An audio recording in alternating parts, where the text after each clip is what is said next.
सैलाब के बाद मरियम नवाज की सूबाई हुकूमत और पाकिस्तान पीपल्स पार्टी के दरमियान सियासी बयानात की तलखी इतनी बढ़ गई है कि मसला महज बयानबाजी से निकलकर खुले इख्तिलाफ की शक्ल इख्तियार करने लगा है।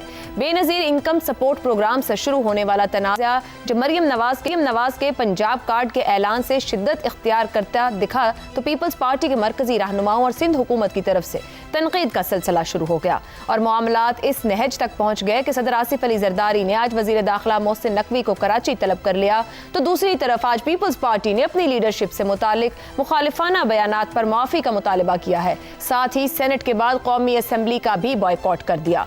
इस सियासी महाजराई की जबान में जो कड़वाहट नजर आती है उसका ताल्लुक सूबाई हुकूमतों की कारकर्दगी से है। पंजाब की वज़ीर इत्तलात उज़्मा बुखारी ने पीपल्स पार्टी पर खुले तौर पर इल्जामात लगाए और कहा, हमने शर्जील मेमन का मनाजरे का चैलेंज कबूल कर लिया है, जैसी बात करेंगे वैसा जवाब आएगा। उनके अल्फाज में तंज और चैलेंज दोनों वाज़े हैं। पंजाब ने हमेशा बड़ा भाई होने का हक अदा किया है, आपने सारी सियासत पंजाब के कंधे पर चढ़कर करनी है। उन्होंने बराह रास्त कहा कि पीपल्स पार्टी का बयानिया बुरी तरह नाकाम हो चुका है और जनूबी पंजाब के बारे में कहे गए दावों को गलाजत करार दिया।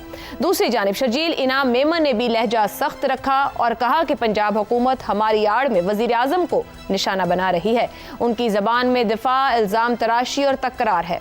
वाज़े करते हैं कि हम तो पाकिस्तान खपे का नारा लगाने वाले हैं और हमने 100 काम किए हैं और हम दिखा सकते हैं, जबकि उज़्मा बुखारी कह रही हैं कि पीपल्स पार्टी ने 17 साल में 17 काम भी किए हैं तो दिखा दें। उन्होंने कहा कि कराची और लाहौर का फर्क कोई रॉकेट साइंस नहीं, सबके सामने है। आइए आपको बहावलपुर, मुल्तान, लोधरा, रहीम यार खान, डीजी खान दिखाऊं।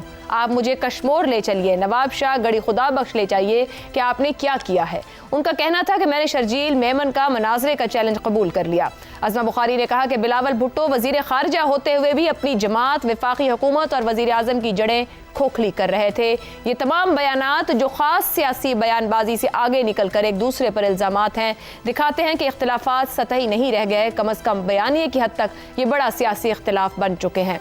मगर सवाल यह है कि क्या ये बयानात प्रेस कॉन्फ्रेंसेस तक ही महदूद रहेंगे या आगे जाकर पॉलिसी और हुकूमत चलाने के मामलात में हकीकी टकराव बनेगा? क्या पीपल्स पार्टी का रद्द-ए-अमल मरियम के साथ वफाकी हुकूमत को भी कमज़ोर करने की कोशिश है? क्या पीपल्स पार्टी मरियम हुकूमत पर बराह रास्त सियासी हमले करके पंजाब में एंटी नून लीग वोट बैंक को वापस लेना चाह रही है? और सबसे अहम सवाल के बयानात के बाद क्या इसे नूरा कुश्ती ही करार दिया जाएगा या हकीकी लड़ाई